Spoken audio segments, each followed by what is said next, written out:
بسم اللہ الرحمن الرحیم نحمدہ ونصلی علی رسول الکریم اما بعد۔ زکوٰۃ کی مسائل عرض کر رہا تھا۔ آج زکوٰۃ کے مصارف بیان کرنے ہیں۔ مصارف کا مطلب یہ ہے کہ ہم زکوٰۃ کا پیسہ کہاں کہاں دے سکتے ہیں۔ یہ بہت اہم مسئلہ ہے، توجہ کے ساتھ اس کو سنیے گا۔ اب چونکہ رمضان المبارک بھی شروع ہو رہا ہے تو اکثر لوگوں کا خیال یہی ہوتا ہے کہ دوہرا اجر مل جائے اور رمضان میں زکوٰۃ کے پیسے نکالتے ہیں، دیتے ہیں۔ تو یہ مسئلہ ضرور معلوم ہونا چاہیے کہ ہم زکوٰۃ کن کو دیں۔ لیکن یہ بات تو تقریباً سب کو ہی پتہ ہے کہ 40واں حصہ یعنی 2.5% دیتے ہیں۔ یہ بھی معلوم ہونا چاہیے کہ ہم دیں کس کو۔ پہلی بات یہ یاد رکھیں کہ زکوٰۃ کئی بندوں کو بھی دی جا سکتی ہے، ضروری نہیں ہے کہ ہم کسی ایک بندے کو دیں۔ مثال کے طور پر اگر ہمارے اوپر زکوٰۃ واجب ہو رہی ہے 1,000 روپیہ زکوٰۃ کا ہے، تو یہ ضروری نہیں کہ ہم کسی ایک بندے کو 1,000 روپیہ دیں۔ ہاں، کسی ایک کو دے دے تب بھی صحیح ہے، لیکن اگر 2 بندوں کو، 3 کو، 4 کو دے دے یہ بھی صحیح۔ ایک بات۔ دوسری بات یہ کہ بہتر یہ ہے کہ جہاں خود رہتے ہیں جس شہر میں، اس شہر میں ہم دیں۔ لیکن اگر دوسرے کسی شہر میں اپنے شہر سے زیادہ کوئی ضرورت مند اور حاجت مند ہے تو اس کو بھی دی جا سکتی ہے، لیکن علماء نے لکھا ہے کہ یہ مکروہ۔ ہاں، اگر عزیز اور اقارب ہیں، رشتہ دار ہیں اور دوسری جگہ کہیں رہتے ہیں اور ضرورت مند بھی ہیں تو پھر مکروہ بھی نہیں ہے، بلکہ ان کو دینا زیادہ بہتر ہے۔ تیسری بات یہ ذہن میں یاد رکھنی ہے کہ زکوٰۃ کی رقم دینے سے پہلے زکوٰۃ کی نیت کرنا ضروری ہے۔ زکوٰۃ کی نیت کرنا ضروری ہے، یہ بہت اہم مسئلہ ہے۔ اگر کسی نے بغیر نیت کے زکوٰۃ دی ہے تو اس کی زکوٰۃ نہیں ہوگی۔ یعنی اگر زکوٰۃ کے پیسے دینے ہیں اور نیت نہیں کرتا ہوں زکوٰۃ کی اور ایسے کسی کو دے دیتا ہوں اور بعد میں کہتا ہوں کہ میں نے وہ تو زکوٰۃ کے دے دیے، تو اس طرح سے زکوٰۃ نہیں ہوتی، بلکہ زکوٰۃ کے لیے، زکوٰۃ کے پیسے دینے کے لیے نیت ہونا ضروری ہے۔ اظہار کرنا ضروری نہیں ہے، یعنی کسی کو ہم دے رہے ہیں تو اس کو یہ کہہ کر کے دینا ضروری نہیں ہے کہ میں آپ کو زکوٰۃ کے پیسے دے رہا ہوں، نہیں۔ اس کی عزت نفس کا خیال رکھنا ضروری ہے، ضرور اس کو نہ بتانا ضروری ہے۔ ہاں، اپنے دل میں یہ نیت ہو کہ میں یہ زکوٰۃ دے۔ اب رہا مسئلہ کہ ہم کس کو دیں گے، تو اس کے لیے سب سے پہلا جو قرآن پاک میں بتایا گیا ہے وہ ہے غربا، غریب آدمی کو دیں۔ غریب کس کو کہتے ہیں؟ غریب اس شخص کو کہتے ہیں جو صاحب نصاب نہ ہو، یعنی جس پر خود زکوٰۃ فرض نہیں ہے، وہ غریب کہلاتا ہے۔ شریعت کی اصطلاح میں، شریعت کی زبان میں، ہماری فقہ کی زبان میں غریب اس شخص کو کہتے ہیں جو صاحب نصاب نہیں، مطلب جس پر خود زکوٰۃ فرض نہیں ہے، وہ غریب ہے۔ ایسے شخص کو زکوٰۃ دی جا سکتی ہے، بھلے اس کی آمدنی جتنی مرضی ہو، بھلے اس کے، یہاں تک تو علماء نے لکھا ہے کہ بے شک اس کے نوکر جا کر بھی ہوں، یہاں تک کہ وہ ٹھیک ٹھاک کھاتا پیتا آدمی ہو، لیکن اگر اس کے پاس جمع شدہ پونجی اتنی نہیں ہے کہ اس پر زکوٰۃ فرض ہوتی ہے اور اس پر سال نہیں گزرتا ہے تو اس پر وہ آدمی غریب کہلاتا ہے، اور قرآن نے کہا ہے سب سے پہلے غریب کا لفظ ہے، وہ غریب کو آدمی دے سکتا ہے۔ دوسرا، نمبر 2، مسکین۔ غریب کے بعد دوسرا لفظ آیا قرآن پاک میں، مسکین۔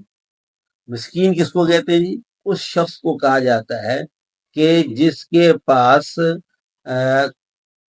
کھانے پینے کے لیے بھی نہ ہو، یعنی جو محتاج ہو، جو انتہائی ضرورت مند ہو، جس کے پاس اگر ایک وقت کا کھانا کھاتا ہے تو دوسرے وقت کا اس کے پاس ہوتا ہی نہیں ہے، جس کے حالات بہت تنگ ہوں، اسے تنگ دست کہتے ہیں، اس کو عربی میں مسکین کہا جاتا ہے۔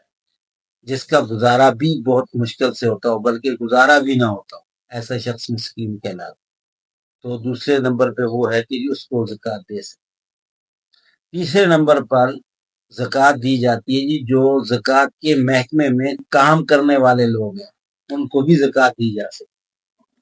چوتھا، ان لوگوں کو بھی زکوٰۃ دے سکتے ہیں جو مقروض ہوں، جن پر قرضہ ہو، یعنی ان پر اتنا قرضہ ہو کہ وہ بمشکل گزارا کر رہے ہیں اور لوگوں سے مانگ مانگ کر کے اور ادھار مانگ کر کے گزارا کرتے ہیں، قرضدار ہو، تو ان کو بھی زکات، یا پھر وہ قرضدار ایسا بھی قرضدار کہ جو کھاتا پیتا ہو، حالات صحیح ہو، ٹھیک ٹھاک ہے، لیکن قرضہ چڑھا، تو ایسے شخص کو بھی زکات دی جا سکتی۔ اور نمبر 5، ایسے شخص کو بھی زکات دے سکتے ہیں جو بے گناہ کسی کیس میں کسی قید میں مبتلا ہے۔ اگر بے گناہ قیدی ہے تو اس کے چھڑانے کے لیے بھی زکات کا پیسہ دیا جا سکتا ہے۔ اسی طرح سے زکات کا پیسہ مسافر کو بھی دے سکتے ہیں۔ اگر کوئی شخص اپنے شہر سے باہر ہے، کسی دوسرے شہر میں ہے، اور بے شک وہ مالدار ہے، امیر ہے، لیکن سفر کی وجہ سے اس کے پاس کچھ نہیں ہے یا ضرورت مند ہو گیا ہے، تو ایسے شخص کو بھی زکات دی جا سکتی ہے۔ اور اس کے علاوہ جو لوگ فی سبیل اللہ یعنی اللہ کی راہ میں نکلے ہوئے ہوں، جیسے جو دین کی تعلیم حاصل کرنے کے لیے مختلف شہروں میں جا کر کے مدارس میں دین کا علم حاصل کرتے ہیں، یا اسی طریقے سے جو تبلیغ کے لیے جاتے ہیں یا جہاد کے لیے جاتے ہیں، یا پھر ایسے فلاحی کام جیسے کسی بچی کی شادی کرانی ہے اور وہ صاحب نصاب نہیں ہے، اور اسی طریقے سے اگر کوئی یتیم بچوں کی تعلیم کا سلسلہ جاری کرنا ہے، تو اس صورت میں ان تمام صورتوں میں یہ ابن السبیل کہلاتی، یہ فی سبیل اللہ کہلاتا۔ تو یہ تمام وہ چیزیں جن کو زکات، یہ وہ تمام مصارف ہیں جن میں زکات دی جا سکتی۔ لیکن ان ساری جگہوں پہ غریب ہو، مسکین ہو، قرضدار ہو، فی سبیل اللہ ہو، ابن السبیل ہو، مسافر ہو، یا محکمے میں کام کرنے والا ہے، یا ہمارے اپنے جو ملازمین وغیرہ ہوتے ہیں جو ہمارے گھروں میں کام کرتے ہیں، تو ایسے لوگوں کو، لیکن وہ صاحب نصاب نہ ہو، ان کو زکات دی جا سکتی ہے۔ لیکن ان سب میں فوقیت کس کو دینی چاہیے؟ یاد رکھیے گا، رشتہ داروں کو۔ رشتہ داروں میں صرف یاد رکھیں، جو ہمارے اصول ہیں اور فروع ہیں ان کو زکات نہیں دے سکتے۔ اصول مثلا ہمارے ماں باپ یا نانی نانا دادی دادا، یعنی جو ہمارے باپ سے اوپر، اور اسی طرح سے ہمارے فروع میں آتے ہیں ہماری اپنی اولاد، ہمارا بیٹا بیٹی، اور ہمارے پھر بیٹے بیٹی کی آگے اولاد، ان کو زکات نہیں دے سکتے، پوتا پوتی وغیرہ۔ اصول اور فروع کی بات ذہن میں رکھنی ہے کہ ہمارے جو باپ دادا وغیرہ اوپر جتنے بھی رشتہ دار ہیں ان کو زکات نہیں دے سکتے۔ اسی طرح سے اپنی جو اولاد ہے، اپنا بیٹا ہے بیٹی ہے یا پھر ان کے آگے اولاد ہے، پوتا پوتی وغیرہ، نواسا نواسی وغیرہ، ان کو زکات نہیں دی جا سکتی۔ البتہ اس کے علاوہ جتنے بھی رشتہ دار ہیں، بہن بھائی ہیں، ان کو زکات دے سکتے ہیں، چچا ماموں تایا وغیرہ ہیں ان کو زکات دے سکتے ہیں، ان کی اولادیں ہیں ان کو زکات دے سکتے ہیں، پھوپھو وغیرہ ان کو زکات دے سکتے ہیں۔ بلکہ جو اقربا ہیں، جو قریبی رشتہ دار ہیں، ان کو دینا زیادہ افضل ہے۔ جو قریبی رشتہ دار ہیں ان کو زکات دینا زیادہ افضل ہے، اور ہمیں چاہیے کہ ہم سب سے پہلے اپنے رشتہ داروں میں تلاش کریں ایسے سفید پوش جن کا ہاتھ تنگ ہے، تنگ دستی میں ہے، بے شک ان کی نوکری، یہ یاد رکھیے گا، بے شک ان کی نوکری لگی ہوئی ہے، بعض ایسے بھی ہیں جن کی نوکری ہے، بعض ایسے ہیں کہ جن کی تنخواہ بھی ہے یا جن کی اپنا کاروبار بھی ہے، لیکن ان کے حالات ایسے ہیں کہ ان کا گزارا نہیں چل پاتا۔ کرائے کے مکان میں بعض لوگ رہ رہے ہوتے ہیں، ان کے بچے تعلیم حاصل کر رہے ہیں، اتنی آمدنی ہوتی ہے کہ جس سے بمشکل ان کا گھر کا خرچہ پانی چلتا ہے۔ اب دیکھیں جیسے اب رمضان آ رہا ہے، عید کا معاملہ ہے، اور کئی گھرانے ایسے ہوں گے کہ جو عید کے لیے اپنے نئے کپڑے وغیرہ نہیں خرید سکیں گے، جوتے بچوں کے لیے نہیں خرید سکیں گے، تو بے شک وہ کمائی دار ہوتے ہیں، لیکن صاحب نصاب اگر وہ نہیں ہے، یعنی اگر ان پر زکوٰۃ فرض نہیں ہے، تو وہ غربا میں آتا ہے آدمی، یعنی ایسے لوگوں کو ہم زکوٰۃ دے سکتے ہیں، اور اگر وہ اپنے رشتہ داروں میں ہیں تو وہ زیادہ اہمیت ہے ان کی، اور صلہ رحمی کا بھی اس میں ثواب ملے گا۔ لیکن یہ بات میں پہلے بھی عرض کر چکا ہوں، اب بھی کہہ رہا ہوں، دیکھیں نیت کرنا ضروری ہے، اظہار ضروری نہیں ہے۔ یعنی آپ زکوٰۃ دینے سے پہلے آپ زکوٰۃ کی نیت کر لیں کہ میں زکوٰۃ کے پیسے، اور اس کو بتانا ضروری نہیں ہے کہ میں آپ کو زکوٰۃ کے پیسے، نیت کرنا ضروری ہے۔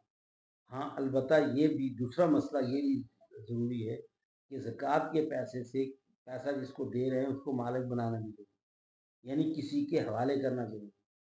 اب مثال کے طور پر اس کی ایک مثال ہے، مثال کے طور پر اگر ایک آدمی نے میرا قرضہ دینا ہے اور میں جو ہے، وہ آدمی ہے غریب، اب میرا دل چاہ رہا ہے میں اس کو زکوٰۃ دوں، پھر دل میں آتا ہے کہ جی میرا تو اس نے پیسے دینے ہیں، اب میں نیت کر لوں کہ جی میں اس کی جو اس سے قرضہ نہیں لیتا، بلکہ وہ میں نے میری جو اس نے قرضہ دینا ہے میں اس کو زکوٰۃ میں کٹوا دوں گا، تو اس طریقے سے زکوٰۃ نہیں ہوتی، بلکہ مجھے چاہیے کہ میں جو میری زکوٰۃ بن رہی ہے اس کی نیت کر کے میں اس کے حوالے کر دوں۔ ہاں یہ ہے کہ وہ مجھے بے شک وہی پیسے میرے واپس، وہ جو میرا اس نے قرضہ دینا مجھے واپس کرتا ہے، یعنی زکوٰۃ کے مال سے۔ اب جیسے دوسری مثال، زکوٰۃ کے مال سے ہم مسجد نہیں بنا سکتے، کیونکہ اب مسجد میں ہم کسی کو اس کا مالک نہیں بناتے، یعنی مسجد میں زکوٰۃ کا مال نہیں دیا جا سکتا۔ اسی طرح سے اگر کوئی لاوارث لاش ہے تو اس کا قبر وغیرہ، دفن وغیرہ، اور اسی طرح اس کا کفن وغیرہ کا انتظام زکوٰۃ کے مال سے نہیں کر سکتے۔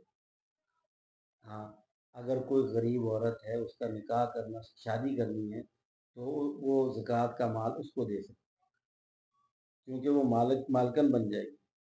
تو اس طرح سے یہ چند مسائل میں نے عرض کیے ہیں زکوٰۃ کے، کہ جن جن جگہوں پہ ہم زکوٰۃ دے سکتے ہیں، ضروری ہے زکوٰۃ دینا، ان میں رشتہ داری کو اہمیت دینی چاہیے، اس میں صلہ رحمی بھی ہوتی ہے۔ دوسرا، اگر کوئی رفائی کام ہے تو اس میں جیسے مثال کے طور پر دینی مدارس ہیں جہاں پر دین کی تعلیم دی جا رہی ہے، تو یہ ایک بہت بڑا رفائی کام ہے کہ قرآن اور حدیث کی اشاعت ہے، اسلام کی بقا ہے۔ تو اپنے قریب اگر جو رہائشی